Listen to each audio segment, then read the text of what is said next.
আসসালামু আলাইকুম। আপনার পাওয়ার ব্যাংক লাগবে? হ্যাঁ, কেন লাগবে সেটা তো আপনিই ভালো জানেন, কিন্তু আপনি বুঝতেছেন না আপনি কোন পাওয়ার ব্যাংকটা কিনবেন। আপনি পাওয়ার ব্যাংক কেনা নিয়ে বেশ দ্বিধাদ্বন্দ্বে আছেন, তো এই ভিডিওটা দেখলে আপনি একদম ক্লিয়ার হয়ে যাবেন আপনার বাজেটের ভিতরে আপনার রিকোয়ারমেন্ট অনুযায়ী কোন পাওয়ার ব্যাংকটা আপনার জন্য বেস্ট হতে পারে।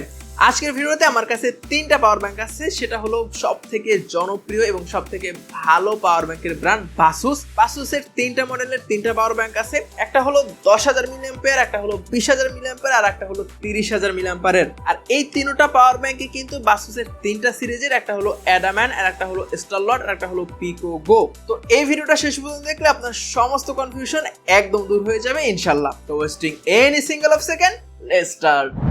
প্রথমেই কথা বলতে হয় 10,000 মিলিঅ্যাম্পিয়ারের পাওয়ার ব্যাংক নিয়ে। তার আগে কিছু কমন কথা বলে নেই। এই তিনটা পাওয়ার ব্যাংকে কিন্তু ওভার চার্জ, ওভার ভোল্টেজ আর শর্ট সার্কিটের প্রোটেকশন দেওয়া আছে, তো সেফটি নিয়ে একদমই চিন্তা করার কিছু নাই। নাম্বার টু হলো এই পাওয়ার ব্যাংকগুলোর কিন্তু প্রচুর কপি বাংলাদেশে পাওয়া যায়, তাই যেখান থেকেই কেনেন অবশ্যই অথেন্টিক সোর্স থেকে কিনবেন। আর সেরকম একটা অথেন্টিক সোর্স হলো জুবিশ গ্যাজেট, যার লিঙ্ক দেওয়া আছে অবশ্যই ভিডিও ডিসক্রিপশনে, চেক করতে ভুলবেন না। নাম্বার 3, 10,000 এবং 20,000 মিলিঅ্যাম্পিয়ারের পাওয়ার ব্যাংকগুলো অবশ্যই এবং অনায়াসে প্লেনে নিয়ে ট্রাভেল করতে পারবেন, কিন্তু 30,000 মিলিঅ্যাম্পিয়ারের পাওয়ার ব্যাংক নিয়ে প্লেনে ট্রাভেলস করার ক্ষেত্রে ইস্যু হতে পারে। সেক্ষেত্রে অবশ্যই ফ্লাইটের যে ইনস্ট্রাকশন আছে বা সামথিং, এগুলো একটু চেক করে নেবেন অবশ্যই আপনার সেফটির জন্য। তবে 10,000 আর 20,000 মিলিঅ্যাম্পিয়ারের পাওয়ার ব্যাংকগুলো একদম সেফ। তো এখন চলুন শুরু করা যাক। এটা হলো বাসুসের 10,000 মিলিঅ্যাম্পিয়ারের পাওয়ার ব্যাংক, বাসুস আদামান সিরিজের বা অ্যাডামান যে যাই উচ্চারণ করুক না কেন, এটা কিন্তু খুবই জনপ্রিয় একটা সিরিজ বাসুসের। তো এটা খুবই স্লিম, মানে আদার্স পাওয়ার ব্যাংকের তুলনায় এটা স্লিম। সম্পূর্ণটা মেটাল বিল্ডের, মানে আউটসাইডের যে কেসিংটা সম্পূর্ণটা মেটাল বিল্ডের, খুবই ডিউরেবল, শক্তপোক্ত। এটা থেকে সর্বোচ্চ আপনি 22.5 ওয়াটের আউটপুট পাবেন। এখানে টোটাল 5টা পোর্ট দেওয়া আছে, 2টা ইউএসবি পোর্ট, একটা ইউএসবি এ একটা ইউএসবি বি, তার সাথে টাইপ সি এবং মাইক্রো ইউএসবি এবং লাইটনিং পোর্টও দেওয়া আছে। মানে এই পাওয়ার ব্যাংকটাকে আপনি টাইপ সি, লাইটনিং পোর্ট অথবা মাইক্রো ইউএসবি যে কোনো চার্জার দিয়ে কিন্তু চার্জ দিতে পারবেন। এটা অবশ্যই একটা প্লাস পয়েন্ট যারা আইফোন ইউজ করেন তাদের জন্য। এবং এই পাওয়ার ব্যাংকের কোনায় ছোট্ট একটা ডিসপ্লে দেওয়া আছে, এই ডিসপ্লে কতটুকু চার্জ আছে সেটা দেখা যায়। শুধুমাত্র এখানে এটা কিন্তু শেষ হয়নি, এই পাওয়ার ব্যাংকটি থেকে আপনি কত ভোল্টেজ অথবা কত অ্যাম্পিয়ার আউটপুট অথবা ইনপুট পাচ্ছেন বা নিচ্ছেন বা দিচ্ছেন সেটাও কিন্তু দেখা যায়। এর পাওয়ার ব্যাংকের সাইডে ছোট্ট একটা বাটন দেওয়া আছে, এই বাটনটা যদি আপনি একটা সিঙ্গেল প্রেস করেন সেক্ষেত্রে দেখতে পাবেন কতটুকু চার্জ আছে। আর এই পাওয়ার ব্যাংকে যখন চার্জ দিবেন অথবা পাওয়ার ব্যাংক থেকে যখন আউটপুট নেবেন, তখন এই বাটনটাতে আবার সিঙ্গেল প্রেস করলে আপনি দেখতে পাবেন যে কত ভোল্টেজ অথবা কত অ্যাম্পিয়ার আউটপুট অথবা ইনপুট এটা থেকে ব্যবহার করা হচ্ছে। আর এই পাওয়ার ব্যাংকের ক্যাপাসিটি হলো 10,000 মিলিঅ্যাম্পিয়ার, কিন্তু এই পাওয়ার ব্যাংকটির রেটেড ক্যাপাসিটি কিন্তু একদমই 10,000 মিলিঅ্যাম্পিয়ার না। এই পাওয়ার ব্যাংকটির রেটেড ক্যাপাসিটি হলো 5,600 মিলিঅ্যাম্পিয়ার মাত্র। এখন যারা জানেন না রেটেড ক্যাপাসিটি কি, তাদের জন্য এটা আগেই বলে দেওয়া উচিত ছিল, তাও আবার ক্লিয়ার করতেছি।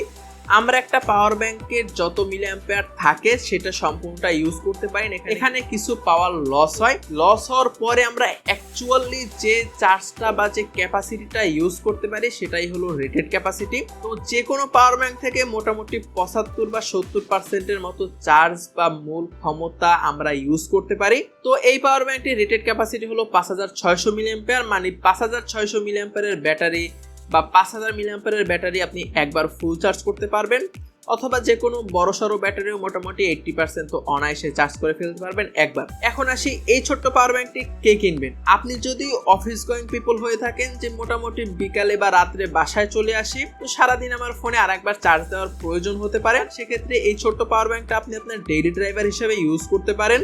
আপনি চাইলে এটা পকেটেও ক্যারি করতে পারবেন, যথেষ্ট স্লিম, বাট হ্যাঁ একটু ওয়েট আছে, বাট পকেটে চাইলে ক্যারি করা পসিবল। এটা হলো বাসুসের পিকো গো, এই সিরিজের 20,000 মিলিঅ্যাম্পিয়ারের একটি পাওয়ার ব্যাংক। এটা কিন্তু ডুয়েল তার ভার্সন, মানে এইখানে বিল্ট ইন কেবল দেওয়া আছে আপনার ডিভাইসকে চার্জ করার জন্য, একটা হলো টাইপ সি আর একটা হলো লাইটনিং পোর্ট, যেটা অবশ্যই ভালো। এই পাওয়ার ব্যাংকটা আপনার কাছে থাকলে এক্সট্রা কোনো কেবল ক্যারি করার প্যারা আপনি একদমই ফিল করবেন না। শুধু তাই না, এই পাওয়ার ব্যাংকটার একটা বিশেষত্ব হলো এটা কিন্তু QC 3.0 এবং PD 3.0 চার্জিং প্রোটোকল সাপোর্ট করে। তবে এই পাওয়ার ব্যাংকটিতে এক্সট্রা আপনি 2টা পোর্ট পেয়ে যাবেন, একটি হলো টাইপ সি আর একটা হলো ইউএসবি। টাইপ সির মাধ্যমে চার্জ দিতে পারবেন এবং চার্জ কিন্তু আউটপুটও পেয়ে যাবেন। আর এই পাওয়ার ব্যাংকটির রেটেড ক্যাপাসিটি হলো মাত্র 12,000 মিলিঅ্যাম্পিয়ার, মানে আপনার ফোন যদি 6,000 মিলিঅ্যাম্পিয়ারের হয় তাহলে মোটামুটি মোটামুটি 2 বার ফুল চার্জ করতে পারবেন এই পাওয়ার ব্যাংকটি ইউজ করে। তবে 20,000 মিলি অ্যাম্পিয়ার হলেও এই পাওয়ার ব্যাংকটি যথেষ্ট কম্প্যাক্ট এবং মোটামুটি লাইট ওয়েটই বলা যায়। চাইলে একটু কষ্ট করে পকেটেও ক্যারি করতে পারবেন আর ব্যাগে অবশ্যই ক্যারি করতে পারবেন। আর যেহেতু এক্সট্রা তার ক্যারি করার ঝামেলা নাই, সেক্ষেত্রে এটা আরো বেশি প্লাস পয়েন্ট আমি বলবো। তবে এই পাওয়ার ব্যাংকটির হ্যান্ড ফিল্ডও কিন্তু যথেষ্ট ভালো। অবশ্যই পাওয়ার ব্যাংকটি প্লাস্টিক বিল্ড, আগেরটার মতো মেটাল না, বাট প্লাস্টিক হলেও সামনের দিকে একটু গ্লোসি টাইপের ফিনিশিং দেওয়া হয়েছে, যেটা আমার কাছে পার্সোনালি বেশ ভালো লাগতেছে, দেখতে অনেক প্রিমিয়াম ফিল আসে। আর পিছনের দিকে সম্পূর্ণটা রাবার টাইপের একটা ফিনিশিং দেওয়া হয়েছে, যেটা হাতে নিলে হাতে খুবই ভালো ফিল হয়। আর ওভারঅল দেখতে পাওয়ার ব্যাংকগুলো কিন্তু অবশ্যই প্রিমিয়াম। আর একটা মেইন পয়েন্ট হলো এই ভিডিওর নিচে থাকা সাবস্ক্রাইব বাটন। তো এখনই যদি সাবস্ক্রাইব না করে থাকেন ভাই, কিপটেমি করে কি হবে, একটা সাবস্ক্রাইবই তো, প্লিজ সাবস্ক্রাইব। তো যারা মোটামুটি সারাদিন অফিস বা ভার্সিটিতে থাকেন, বাইরে থাকা হয়, 2 বার হয়তো ফোনে চার্জ দিতে চান, অথবা আপনি 1-2 দিনের জন্য ছোটখাটো ট্যুর দেন, 1-2 দিনের ট্যুরের জন্য একটা কম্প্যাক্ট পাওয়ার ব্যাংক খুঁজতেছেন, আপনি 1-2 দিনের ট্যুর অনায়াসেই এই পাওয়ার ব্যাংকটা থেকে কভার করে ফেলতে পারবেন ইনশাল্লাহ। আমি যদি আপনার জায়গায় থাকতাম তাহলে আমি এই পাওয়ার ব্যাংকটি হয়তো চুজ করতাম, কারণ এটা খুব বেশি বড় না, আবার খুব বেশি ছোটও না, একদম পারফেক্ট একটা কম্প্যাক্ট সাইজের। এই পাওয়ার ব্যাংকটিতেও কিন্তু ছোট্ট একটি ডিসপ্লে দেওয়া আছে, অবশ্যই এলইডি ডিসপ্লে। তবে এখানে কতটুকু আউটপুট বা ইনপুট বা কত ভোল্টের আউটপুট বা ইনপুট যাচ্ছে সেটা দেখা যায় না, এখানে শুধুমাত্র আপনি কতটুকু চার্জ আছে সেটাই দেখতে পাবেন। আর এটা হলো বাসুসের স্টারলট সিরিজের 30,000 মিলি অ্যাম্পিয়ারের পাওয়ার ব্যাংক, আর এটার ম্যাক্স আউটপুট 22.5 ওয়াট। তবে এই পাওয়ার ব্যাংকটিতে মাত্র 4টি পোর্ট দেওয়া আছে, 2টি হলো ইউএসবি, একটা ইউএসবি অন আর একটা ইউএসবি 2 আর একটা টাইপ সি। আর এই পাওয়ার ব্যাংকটির বিশেষত্ব হলো এই পাওয়ার ব্যাংকটি দিয়ে একসাথে 3টা ডিভাইস আপনি চার্জ দিতে পারবেন। আর যখন আপনি একসাথে 3টা ডিভাইস চার্জ দিবেন, তখন নিজেদের ভিতরে পাওয়ারটা খুব সুন্দরভাবে ডিস্ট্রিবিউশন করে, যাতে কোনো ডিভাইস নষ্ট না হয়ে যায়। আর এই পাওয়ার ব্যাংকটিতে কতটুকু চার্জ আছে সেটা দেখার জন্য কিন্তু এখানে একটি এলইডি ডিসপ্লে পেয়ে যাবেন। তো এখানে সুন্দর মতো দেখা যায় যে এই পাওয়ার ব্যাংকটিতে কতটুকু চার্জ অবশিষ্ট আছে। আর এই পাওয়ার ব্যাংকটির আরো একটি মেজর বিশেষত্ব আছে, সেটা হলো এটা বিশাল বড়। আর এই বড়টা কাদের জন্য, যারা হয়তো কয়েকদিনের ট্যুরে যাবেন, হয়তো 2-3-4-5 দিন বা আরো বেশি সময় ট্যুরে যাবেন, হয়তো খুব একটা সময় পাবেন না আপনার ফোনকে চার্জ করার জন্য বা আপনার গ্যাজেটগুলোকে চার্জ করার জন্য, অথবা বিশেষ করে যারা গ্রামে থাকেন, আপনার গ্রামে প্রচুর লোডশেডিং হয়। এখন দেশের যে অবস্থা, লোডশেডিং কবে যে শুরু হয় আল্লাহই ভালো জানে। বাট যারা মোটামুটি এরকম বিশেষ প্যারায় থাকেন, চার্জ দেওয়ার টাইম পান না, তাদের জন্য এই পাওয়ার ব্যাংকটা বেস্ট এবং পারফেক্ট হতে পারে। তবে এটা যেহেতু একটু বড় সড়ো, সেক্ষেত্রে আপনি একদমই পকেটে ক্যারি করতে পারবেন না। যদি জোর করে পকেটে ঢুকান, সেক্ষেত্রে প্যান্ট খুলে গেলে আমি দায়ী থাকবো না। যারা মোটামুটি 1-2 দিনের ভিতরে বাসায় এসে ফোনকে চার্জ দিতে পারবেন, তাদের জন্য এটা না নেওয়াই বেস্ট, কারণ একটু বড় যেহেতু চার্জার একটু ঝামেলা থাকেই। তবে হ্যাঁ, আর একটা কমন কথা বলতে ভুলে গিয়েছি, এই পাওয়ার ব্যাংকগুলোর কিন্তু ক্যাপাসিটি অনেক বেশি, কারণ 10,000, 20,000, 30,000 মিলি অ্যাম্পিয়ার। তো সেক্ষেত্রে চার্জ দেওয়ার জন্য অবশ্যই 18 বা 20 ওয়াটের ফাস্ট চার্জিং চার্জারগুলো ব্যবহার করতে হবে।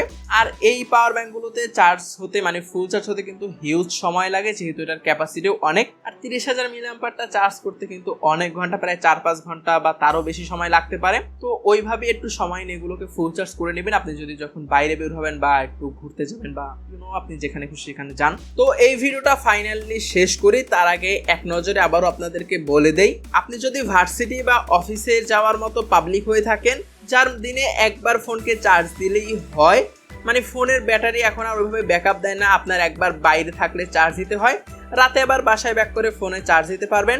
তো সেক্ষেত্রে আপনার জন্য 10,000 মিলি অ্যাম্পিয়ারের পাওয়ার ব্যাংকটা বেস্ট চয়েস হতে পারে। আর আপনি যদি 1 বা 2 দিনের জন্য বাইরে ঘুরতে যান অথবা বাইরে যে কোনো কাজে যান, 1-2 দিনের ভিতরে হয়তো আপনি ফোনে চার্জ দেওয়ার সময় বা সুযোগ পাবেন না, সেক্ষেত্রে আপনার জন্য 20,000 মিলি অ্যাম্পিয়ারের এই কম্প্যাক্ট পাওয়ার ব্যাংকটি বেস্ট অপশন হতে পারে। আর আপনি যদি গ্রামে থাকেন, সেখানে লোডশেডিং এর বেশ প্রবলেম থাকে, অথবা আপনি সপ্তাহখানেক বা তারও বেশি সময়ের জন্য ট্যুরে যেতে চান, সেক্ষেত্রে 30,000 মিলি অ্যাম্পিয়ারের পাওয়ার ব্যাংক আপনার জন্য বেস্ট চয়েস হতে পারে। আর বাসুসের পাওয়ার ব্যাংক যেহেতু এখানে ভালো বা কোয়ালিটি নিয়ে একদমই কম্প্রোমাইজ নাই, তবে এখানে ছোট্ট একটি কথা হলো, 30,000 মিলি অ্যাম্পিয়ারের যে পাওয়ার ব্যাংক আছে সেটি কিন্তু সম্পূর্ণটা প্লাস্টিক বিল্ড হওয়ার কারণে সহজেই স্ক্র্যাচ পড়ে যায়।